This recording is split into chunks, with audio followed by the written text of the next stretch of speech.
O Senhor esteja convosco. Proclamação do Evangelho de Jesus Cristo segundo São João.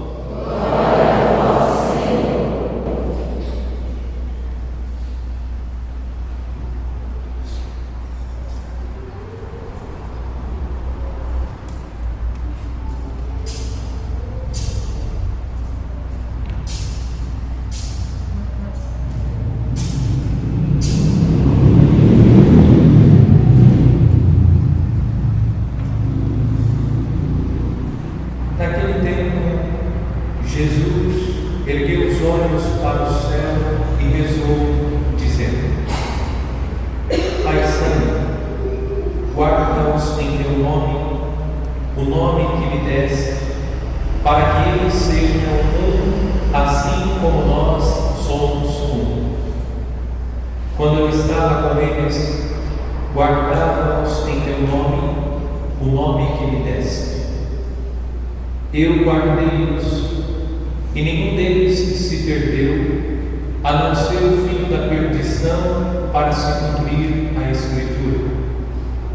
Agora eu vou para junto de ti, e digo estas coisas, estando ainda no mundo, para que eles tenham em si a minha alegria plenamente realizada.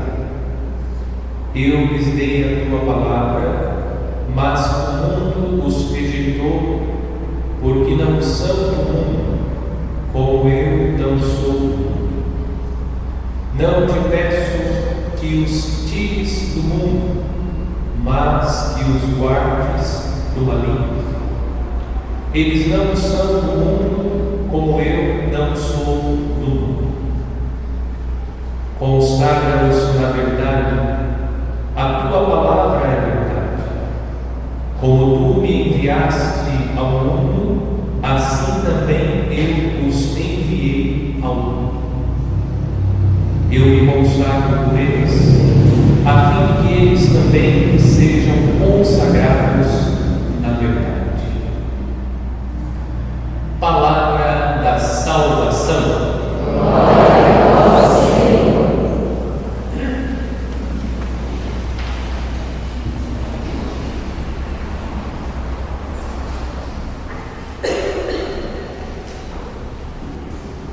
Nesta quarta-feira da 7ª semana da Páscoa, seguimos com a leitura do capítulo 17, iniciada na liturgia de ontem. Como indicamos, estamos na leitura da oração sacerdotal. Cristo, prestes a viver a sua paixão e morte, dirige ao Pai preces em favor dos seus discípulos. Entre os pedidos que Jesus fez ao Pai, hoje nós encontramos a súplica de Jesus em favor da unidade dos discípulos. No início do texto, Jesus diz: Pai Santo, guarda-os em teu nome, o nome que me deste, para que eles sejam um, assim como nós somos um. Jesus pede ao Pai o dom da unidade, para que os apóstolos se mantenham unidos e unidos perseverem no caminho de Jesus. Jesus está suplicando ao Pai para que eles não se percam frente às situações que os apóstolos irão encontrar durante a missão. Olhando a vida dos apóstolos, nós constatamos que eles passaram por inúmeras tribulações. Jesus pede ao Pai a graça da unidade, para que eles permaneçam unidos, apesar das tribulações que irão encontrar. Este dom da unidade, nós devemos continuar pedindo a Deus, pois ainda hoje existem pessoas que fomentam no seio da igreja, no meio da comunidade, a divisão, a discórdia, a separação. Infelizmente, sobretudo nos dias de hoje, através das redes sociais, dos meios de comunicação de massa, existem pessoas que se utilizam desses instrumentos para semear a discórdia no meio da igreja, provocando as pessoas, chamando as pessoas, conclamando as pessoas a se rebelarem contra os nossos pastores, contra as autoridades da igreja. Isso é próprio do inimigo de Deus, que vai fomentando no coração dos homens a mentalidade separatista, a divisão, a confusão. A unidade deve começar em primeiro lugar por cada um de nós. Inclusive nós já meditamos durante esta novena sobre a comunhão fraterna. Nós devemos viver esta comunhão no seio da comunidade sem semear entre nós a discórdia, a confusão. Nós devemos viver a unidade, a mesma unidade que há entre o Pai e o Filho deve ser vivida por nós. Como também já indicamos durante este tempo de oração que nós estamos vivendo, entre o Pai e o Filho, o Espírito Santo e o Pai, o Filho e o Espírito Santo, não há competição, há comunhão. Eles estão sempre unidos, realizando a obra em comunhão, umas com as outras. As pessoas da Santíssima Trindade estão sempre unidas, no seio da igreja, no seio da comunidade, entre os irmãos. Nós, como cristãos, devemos promover a comunhão, a unidade. Nós não devemos nos comprometer com a discórdia. Precisamos lutar para que as dissensões cessem e prevaleça entre nós, na família, na comunidade, em todos os ambientes. Nós devemos lutar para que prevaleça a unidade, a comunhão entre nós. Seguindo com a leitura dos Atos dos Apóstolos, acompanhando a despedida do apóstolo São Paulo, que se despede da comunidade cristã de Éfeso, hoje São Paulo faz uma exortação aos anciãos da comunidade de Éfeso. Entre as recomendações, São Paulo pede que eles estejam atentos, porque virão, com a ausência do apóstolo Paulo, lobos ferozes que irão atacar o rebanho de Cristo. Penso que a exortação de São Paulo, ela continua atual.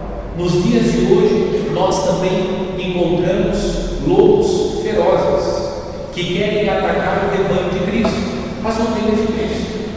Os anciãos somos nós. Nós também recebemos de Deus a missão de pastorear as suas ovelhas. Aqueles que receberam a missão da maternidade, da paternidade, têm a missão de cuidar das ovelhas de Cristo, que são os filhos. Em algum momento nós assumimos a missão de pastorear. O lobo está mais sofisticado. Cuidado, esteja atento.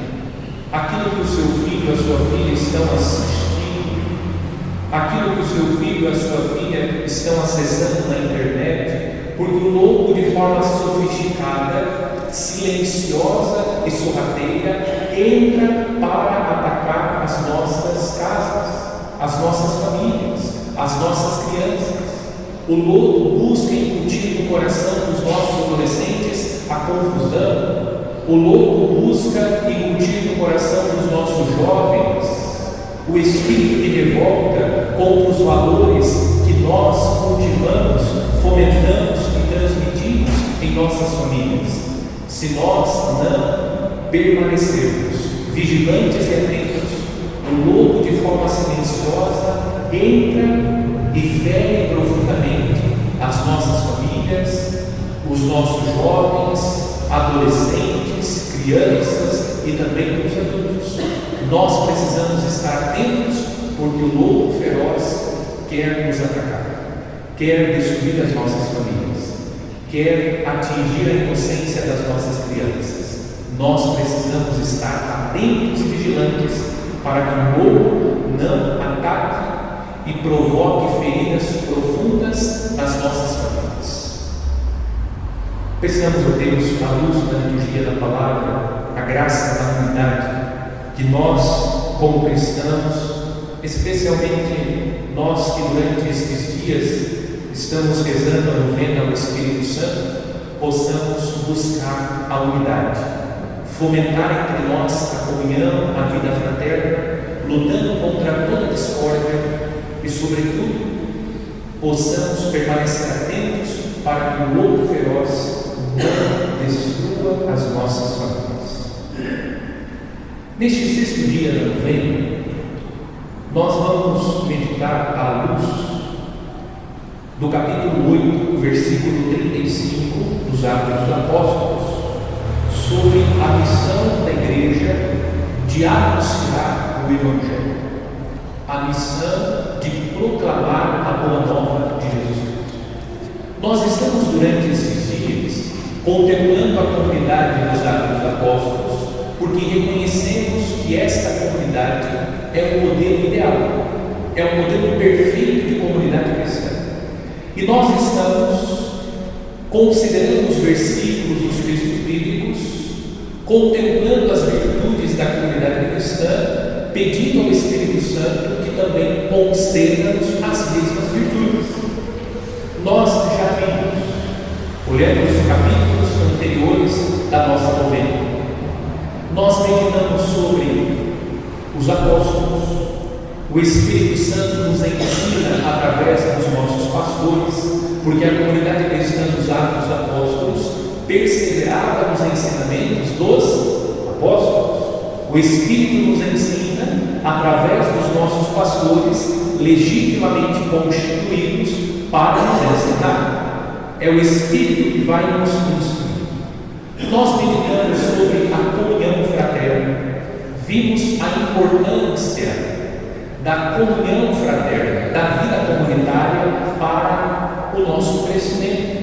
É fundamental para a fé cristã a vida comunitária. É por excelência da comunidade que o ressuscitado se manifesta. É por excelência da comunidade que o Espírito Santo é derramado sobre os nossos corações. Nós refletimos que a igreja perpetua na história a sala do cenário. A missa é o lugar onde nós vivemos a experiência profunda de Pentecostes, pois o Espírito Santo continua sendo derramado sobre a igreja. Também refletimos sobre a oração. A comunidade perfeita, ideal dos Atos dos Apóstolos, ela era perseverante na fração do pão e nas orações.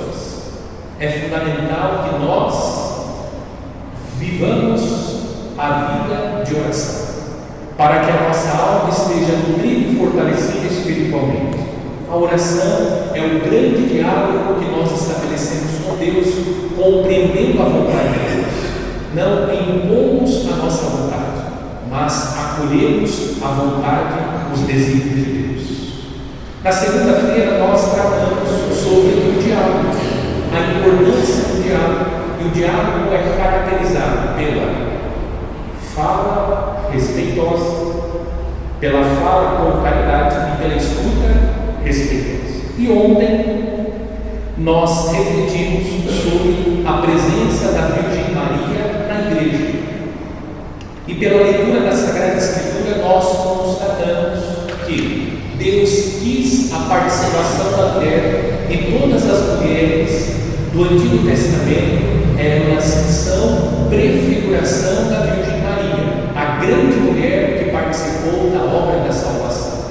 Como Deus quis a participação de Maria para que a salvação acontecesse, hoje nós veneramos a Virgem Maria, porque aquele que quis vir ao nosso encontro para nos salvar, decidiu vir através dela, e através dela nós podemos chegar a Ele. Vamos refletir sobre a missão da igreja, que é a nossa missão, anunciar o Evangelho. Primeiro ponto da nossa meditação. Nos Evangelhos, especialmente nos Evangelhos de São Mateus e São Marcos, nós encontramos de forma explícita o mandato missionário. Jesus disse aos discípulos: ide pelo mundo inteiro e proclamar o Evangelho a toda criatura. Então os discípulos foram anunciar por toda parte. Evangelho de São Marcos, capítulo 16. Nós encontramos o mandato missionário de Cristo. É inerente à fé cristã a missão. Não é possível ser cristão e prescindir da missão. É próprio, faz parte do ser cristão viver a missão. Nós somos de tal modo tocados por Cristo, que tocados por Cristo Jesus, nós queremos manifestar aquilo que nós sentimos. O que nós experimentamos, nós queremos comunicar aos irmãos. É próprio da fé cristã a missão.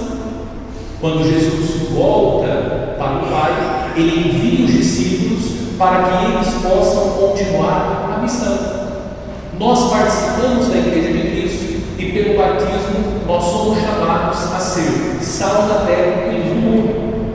É por este motivo que no dia do nosso batismo a vela é acesa no seio pascal e nós recebemos a luz de Cristo.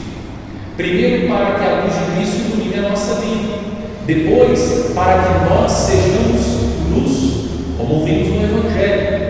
Jesus dirige ao Pai uma prece dizendo: eles estão no mundo, eles não são no mundo, mas estão no mundo. Se nós estamos no mundo, nós temos uma missão, e essa missão deve ser cumprida. E a missão, especialmente do leigo, ela acontece no mundo, sendo sal da terra e luz do mundo. Aquilo que nós vimos e ouvimos, devemos transmitir. A missão é também um ato de caridade e de amor ao próximo. Aquilo que nós vimos e ouvimos, as maravilhas de Deus que nós vemos e também ouvimos, tudo isso deve ser comunicado. Deus é tão bom que possibilitou a nós ver e ouvir as suas maravilhas. Nós ouvimos a pregação do Evangelho, nós vemos na própria vida e na vida dos irmãos as maravilhas de Deus, e essas maravilhas devem ser comunicadas. Nós devemos comunicar aquilo que nós vemos e ouvimos, isto é, as maravilhas de Deus. Recentemente, celebrando a solenidade da ascensão do Senhor aos céus, nós acompanhamos a advertência que fora feita aos discípulos: homens da Galileia, por que ficais aqui parados olhando para os céus? Observem que a fé cristã, ela exige de nós uma fé operante. A fé cristã não é uma fé que nos leva a ficar estagnados. A fé cristã não é a fé dos braços cruzados. A fé cristã é a fé dos braços abertos. Braços abertos. Cristo Jesus morre com os braços abertos. A fé cristã, ela é uma fé operante que nos leva a servir como Cristo serviu. E como cristãos, inspirados no Cristo Jesus, nós devemos servir. Servir, e servindo nós levamos o Evangelho.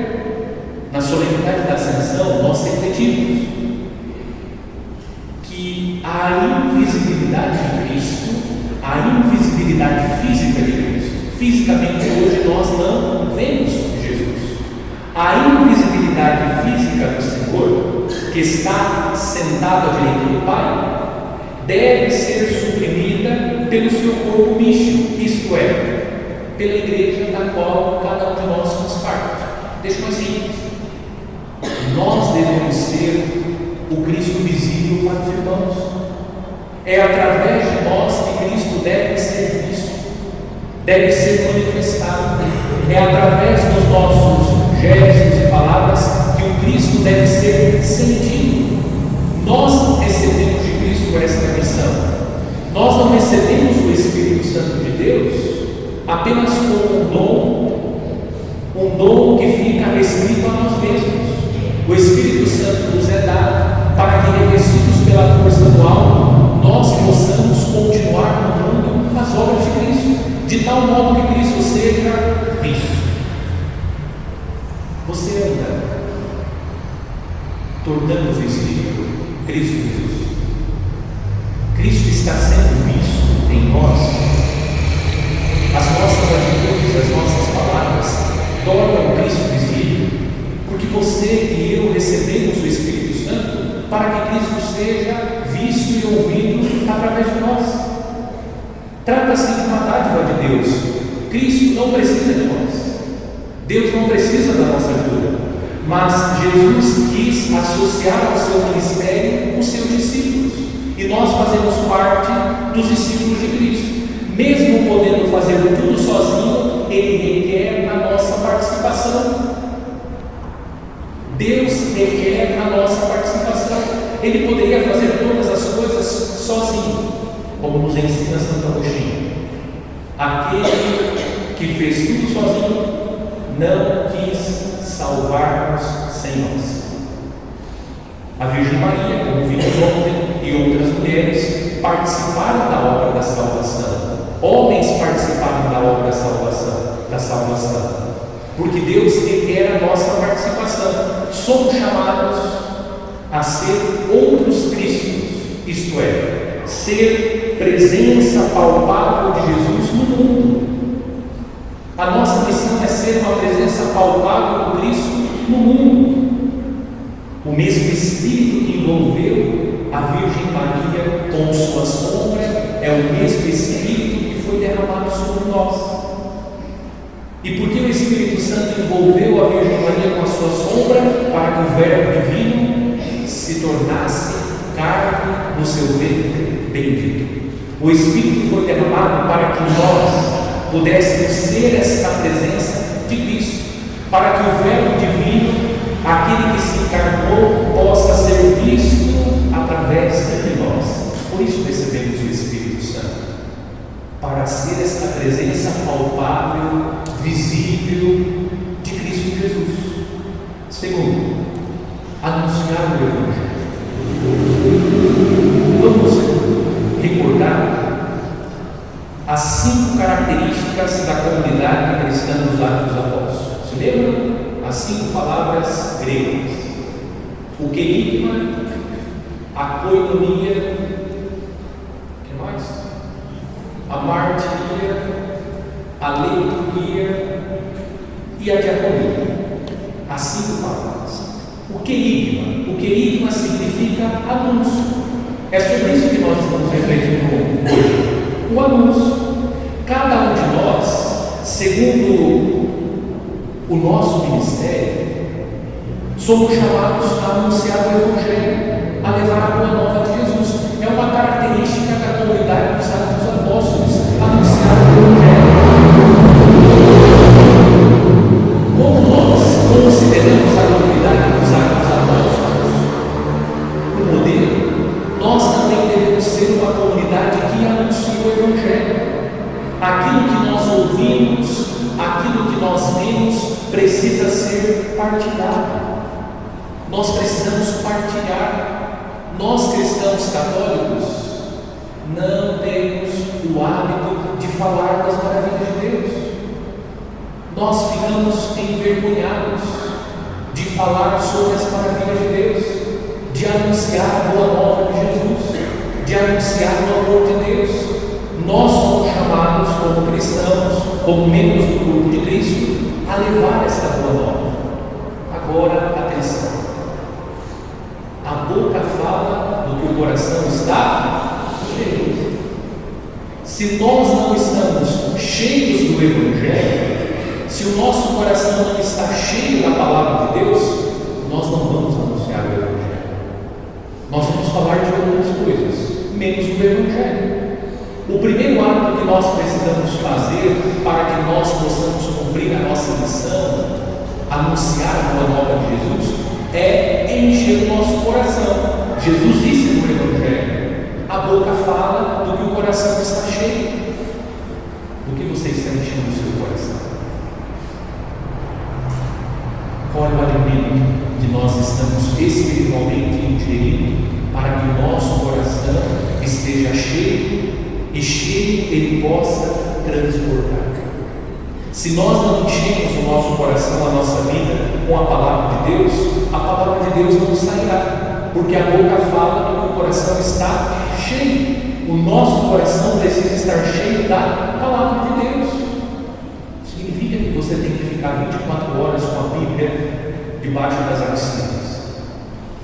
Mas nós precisamos desenvolver o amor pela palavra de Deus, desenvolver uma paixão pela palavra de Deus, ouvir com amor, com atenção, ler a Escritura sedento de receber aquela palavra, para que ela permaneça no nosso coração.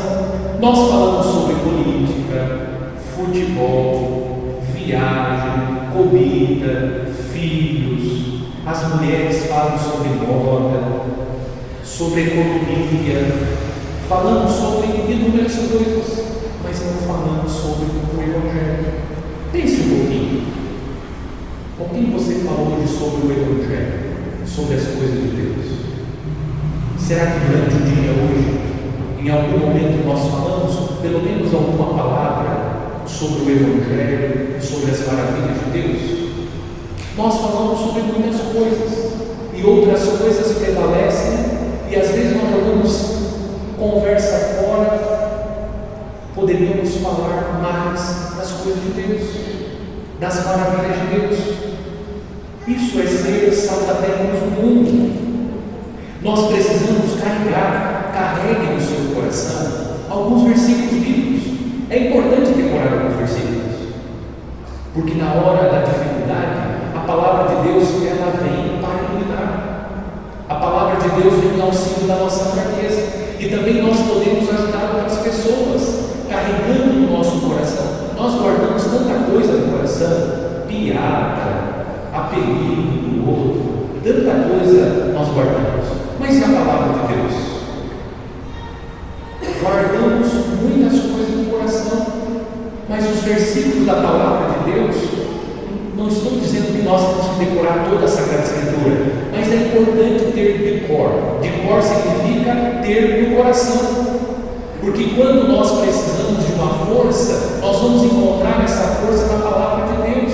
Como é bom se lembrar na hora da tribulação: tudo posso naquele que me fortalece. Nas dificuldades do Senhor é o meu pastor, nada me faltará. Nas tribulações, se Deus é por mim, quem será contra mim? Lançai no Senhor as vossas preocupações. Essas palavras vão nos consolando. Bem-aventurados que são injuriados, perseguidos. A palavra vai consolando, fortalecendo, revigorando a nossa força, e nós seguimos lutando. E também nós podemos oferecer àquele que está caído, abatido, uma palavra de conforto. Guardar no coração alguns versículos. Não precisa responder, mas você tem versículos guardados no seu coração? Não precisa responder, mas pense. Quais são os versículos que estão guardados no seu coração? Quais são as palavras de Deus que você carrega no seu coração? E nas horas mais difíceis, sobretudo, você recorre a esse tesouro que está guardado no seu coração, para que esse tesouro, que é a palavra de Deus, renove a sua força. E ao mesmo tempo, esse tesouro poderá ser oferecido aos irmãos. Terceiro e último ponto. O Espírito Santo, diz a Escritura, vos ensinará o que deveis dizer. Não fique preocupado. O que eu vou dizer? Eu dizia, partilhando com vocês, quantas vezes as pessoas apresentam situações para as quais não têm resposta. Mas Deus vem em auxílio da nossa fraqueza. O Espírito Santo coloca uma palavra, o Espírito Santo nos ensina, o Espírito Santo nos orienta, aponta um caminho que você nem imaginava. É o Espírito que vai colocando nos nossos lábios palavras. O Concílio Vaticano II, quando tratou sobre a revelação divina, disse que o Espírito Santo se utiliza das faculdades humanas. Por que eu estou citando o Concílio Vaticano II sobre a revelação divina? Porque tem algumas pessoas entre nós, preguiçosas, que dizem assim: vou deixar que o Espírito Santo na hora faz tudo. Esqueça, a igreja está ensinando que o Espírito Santo se utiliza das faculdades humanas. O Espírito Santo não tira coelho de cartola. Isso quem faz é o mágico. O Espírito Santo não é mágico. O Espírito Santo é Deus. E Deus respeita o homem. E Deus se utiliza das faculdades humanas para se manifestar, para comunicar a sua palavra. Por isso nós precisamos fazer a nossa parte. Nós precisamos fazer a nossa parte. Não vai ler a Escritura como ver a sorte. Deixa eu ver o que Jesus quer dizer para mim. Abre ali. Não. Isso é superstição. Com Deus não se brinca. Deus nos deu a inteligência. Deus nos deu a Escritura para que nós possamos ler à luz do Espírito Santo. Pedindo ao Espírito Santo a graça de entender a Escritura, para que, guardando no coração a palavra de Deus, movidos pelo Espírito, nós possamos comunicar a palavra de Deus. Isso significa que o Espírito Santo considera aquilo que nós podemos oferecer a Deus. O Espírito Santo considera aquilo que nós temos como conhecimento, para que a palavra de Deus seja anunciada, aquilo que nós adquirimos pelo esforço humano. Porque Deus nos deu inteligência, Deus nos dotou de dons, talentos, tudo isso precisa ser aprimorado. Se eu e você ficamos sentados com os braços cruzados, esperando que Deus faça tudo por nós, isso não vai acontecer. Porque se Deus nos deu inteligência, Deus nos deu a saúde, Deus nos dotou de dons e talentos, nós precisamos fazer a nossa parte. Nós precisamos trabalhar os dons e talentos que de Deus recebemos, para que através de nós o Espírito Santo, que se utiliza das faculdades humanas, possa comunicar a sua palavra, para que Deus possa alcançar os corações através dos nossos dons, carismas e talentos. Portanto, a graça de Deus atua em nós, respeitando quem nós somos. A graça de Deus atua em nós, mas respeitando quem nós somos. O Espírito Santo não tira coelho da cartola, esqueça. Nós precisamos fazer a nossa parte, e a graça de Deus vem em socorro da nossa fraqueza, e ao mesmo tempo a graça de Deus aprimora aquilo que nós temos, e a partir de nós, daquilo que nós possuímos, Deus fala e Deus realiza a obra. A mesma graça aprimora as nossas habilidades, tornando-as ferramentas de evangelização. Aquilo que você tem como dom, talento, a graça de Deus vai aperfeiçoar. E Deus torna os dons e talentos que você tem, que você já recebeu de Deus e aprimorou por graça de Deus, porque tudo é graça de Deus, Deus torna tudo isso ferramenta de evangelização. Posso dar um exemplo? O cantor, nós temos aqui os cantores. O cantor, ele pode ter uma voz muito afinada, ele pode entender profundamente sobre música, mas sem a graça de Deus, por mais belo que seja o canto, não atinge os corações. No máximo nós vamos admirar o cantor, mas você sai do lugar do mesmo jeito que você entrou. Em contrapartida, você pode ter uma pessoa que talvez não tenha a voz que aquela outra pessoa tem, mas a comunhão dela é tão profunda com Deus, que na simplicidade dela, Deus fala. O dom é importante, mas o dom precisa ser trabalhado, e a pessoa que tem o dom precisa se abrir à graça de Deus. A graça de Deus.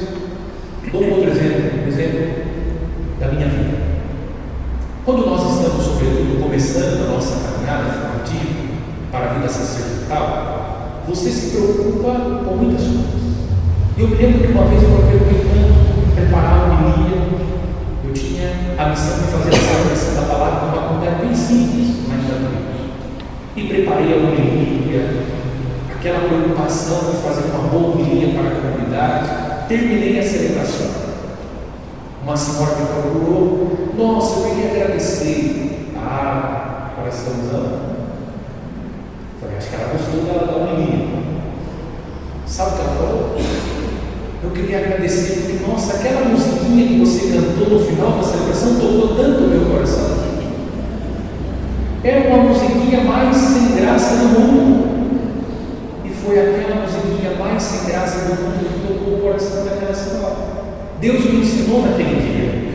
Não somos nós, é o Espírito Santo que faz através de nós.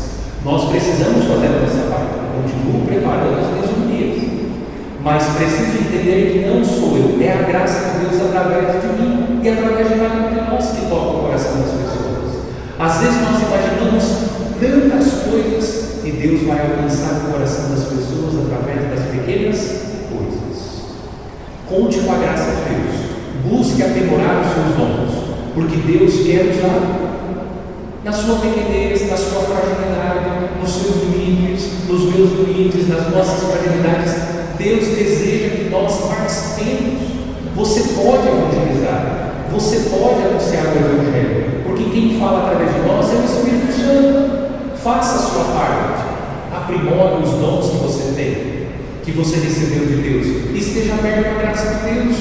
Aquele colega de trabalho, aquela amiga de trabalho, o seu familiar, pelas palavras, pelos seus gestos, pelas suas atitudes, o Evangelho vai penetrando no coração das pessoas. Agora, se nós somos um pedido bravo, esqueça, só vive olhando as pessoas, o Evangelho não vai chegar ao coração das pessoas. Essa graça divina não exclui a dedicação da pessoa. É necessário que ela se esforce. Nós precisamos nos esforçar. Agora, nós só podemos ensinar aquilo que nós sabemos. E se nós sabemos, é porque nós aprendemos. E se aprendemos, porque alguém nos ensinou. É preciso estar na escola do Divino Mestre. Quem nos ensina sobre tudo? O Espírito Santo. Depois os outros. Quando nós nos colocamos com humildade para aprender com o Espírito Santo e também com os irmãos, nós vamos adquirindo o quê? A sabedoria. Nós vamos conhecendo as coisas. E quando nós conhecemos as coisas, nós sabemos ensinar. Nós transmitimos com o nosso jeito. Talvez você não tenha o dom da oratória, de falar em público, mas através do seu jeito, do seu modo de ser, Deus vai alcançando o coração das pessoas. Só precisamos ter a humildade de se colocar na escola do Espírito Santo, na escola de Deus, deixando que o Mestre Jesus nos ensine, que depois o Espírito Santo nos ensine através dos nossos pastores e das outras pessoas que vão surgindo durante a nossa vida. Vamos adquirindo a sabedoria de Deus, o conhecimento das coisas e vamos ensinando os outros. Termino dizendo: nós não somos gaiola do Espírito Santo. Você não é gaiola do Espírito Santo.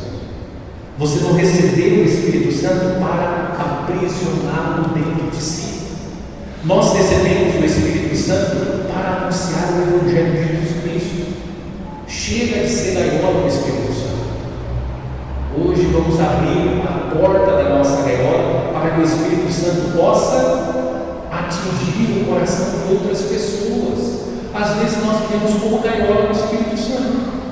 Fazemos todos os anos a novena do Espírito Santo só para tê-lo conosco e não queremos que o Espírito Santo alcance a vida de mais ninguém. O texto de hoje: há mais alegria em dar do que receber. Quanto mais você oferece ao Espírito Santo, mais você recebe. Eu gosto de aspergir essa ideia, porque quanto mais eu vou aspergir, mais eu fico molhado. Olha como Deus nos ensina. Eu sempre olho para tudo que vejo aqui, como é bom abençoar as pessoas, porque quem é a pessoa que fica mais molhada com a aspersão? Sou eu. O que estou fazendo na aspersão? Abençoando o povo.